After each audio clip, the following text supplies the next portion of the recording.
श्री राम, जिन्हें मर्यादा पुरुषोत्तम, पितृभक्त, एक पत्नीव्रता और शुद्ध चरित्र वाले के रूप में जाना जाता है, उनके जीवन के अंत के बारे में आज हम बातें करेंगे।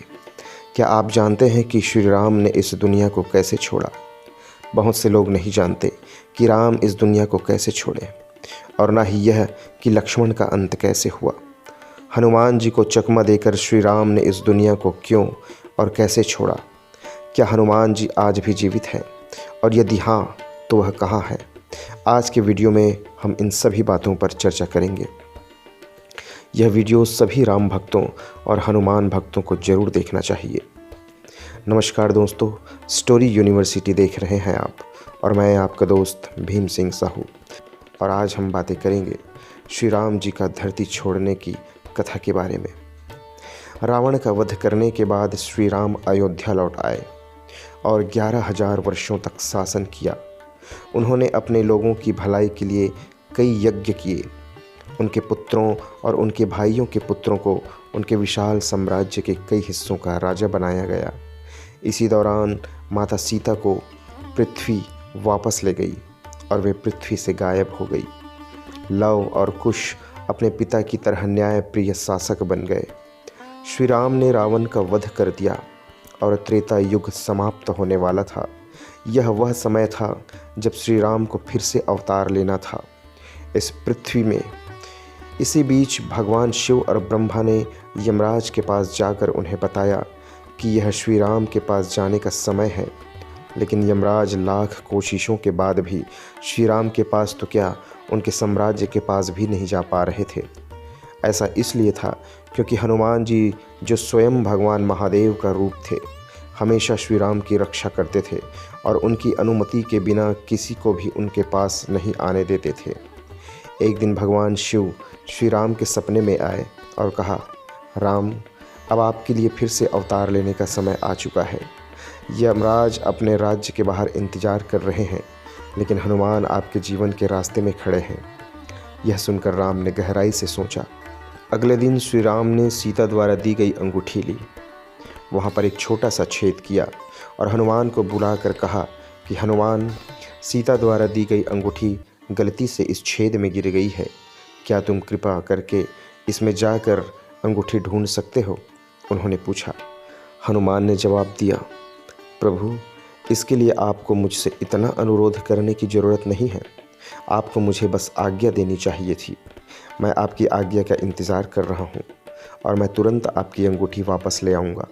यह कहकर हनुमान जी ने अपने शरीर को एक चींटी जितना छोटा किया और छेद के अंदर चले गए।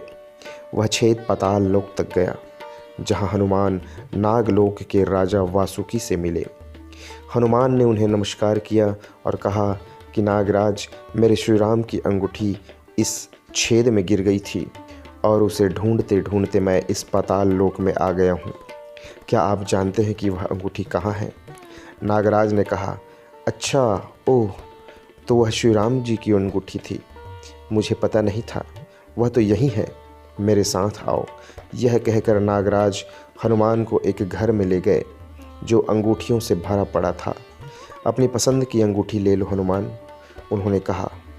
जब हनुमान ने अंदर जाकर देखा तो वे चकित रह गए। घर में एक दो नहीं बल्कि लाखों करोड़ों सुनहरी अंगूठियां चमक रही थी। हनुमान मुस्कुराए और बोले, मुझे समझ नहीं आ रहा है कि मेरे श्री राम की अंगूठी कौन सी है, और वह उसे ढूंढने लगे। इस बीच अयोध्या में यमराज यह जानकर कि हनुमान जी वहाँ नहीं हैं, उसने इसी समय को सही समझा और वह एक ब्राह्मण के रूप में श्री राम के पास चले गए और कहा, राम, मुझे आज आपसे एक बहुत ही महत्वपूर्ण बातें करनी है। जब हम यहाँ बात कर रहे हों तो यहाँ कोई नहीं आना चाहिए, और अगर बीच में कोई आया तो उसे मृत्युदंड मिलेगा। श्री राम ने तुरंत लक्ष्मण को अपने पास बुलाया और कहा, लक्ष्मण, मैं तुम्हें एक जिम्मेदारी सौंपता हूँ। तुम द्वार पर खड़े होकर यह सुनिश्चित करोगे कि कोई भी किसी भी परिस्थिति में मेरे पास ना आए। अपने भाई की आज्ञा मानकर लक्ष्मण द्वार पर पहरा देने लगे। जब कमरे का दरवाज़ा बंद हो गया तो यमराज ने अपना असली रूप ले लिया और कहा, स्वामी, मैं भगवान शिव और भगवान ब्रह्मा की आज्ञा पर आपके पास आया हूँ। श्री राम के रूप में आपका कार्य पूर्ण हो चुका है।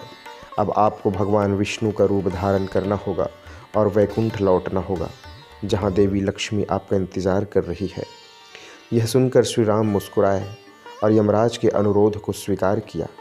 उसी समय क्रोधी दुर्वासा मुनि श्री राम से बात करने के लिए वहाँ आ गए।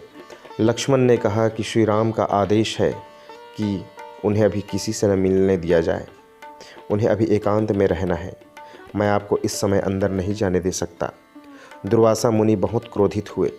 मैं इतनी दूर से श्री राम को देखने आया हूँ और तुम मुझे अंदर नहीं जाने दे रहे हो।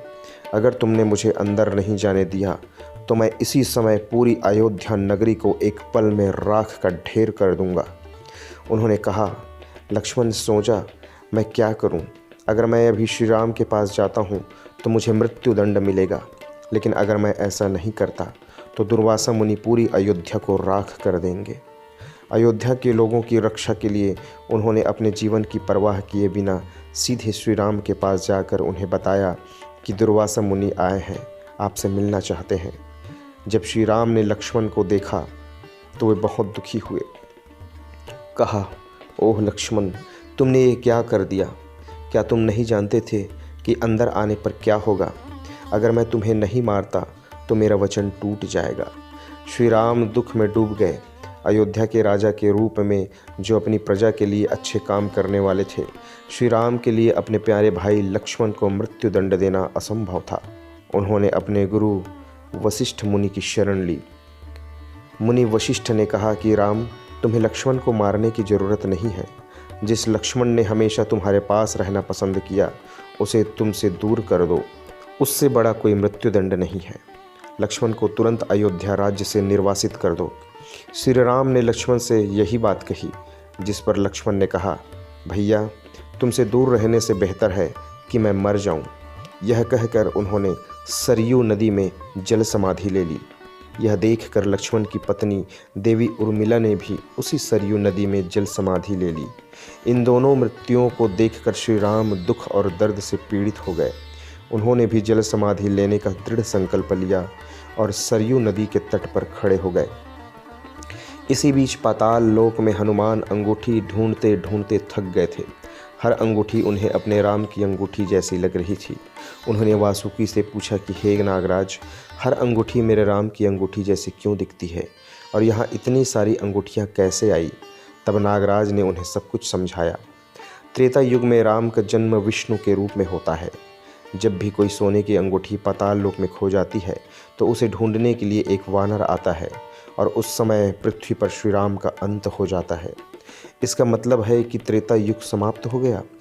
हनुमान, अगर यहाँ इतनी सारी अंगूठियाँ हैं तो इसका मतलब है कि श्री राम ने इतनी बार अपने जीवन का अंत किया है और इतने सारे त्रेता युग समाप्त हो गए हैं। जीवन एक चक्र की तरह है हनुमान।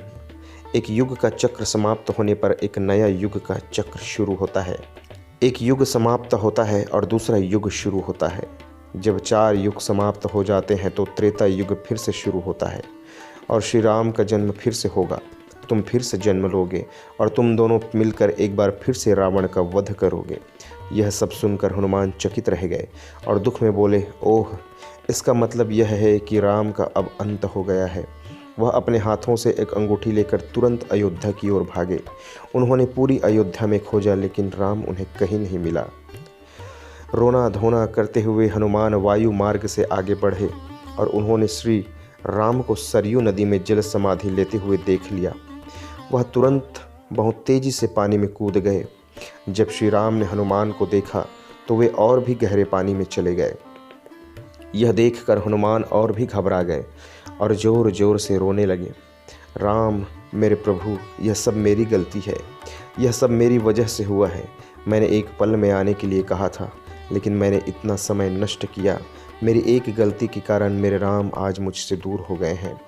हनुमान दुख और शोक में डूब गए। तभी श्री राम भगवान विष्णु के रूप में प्रकट हुए।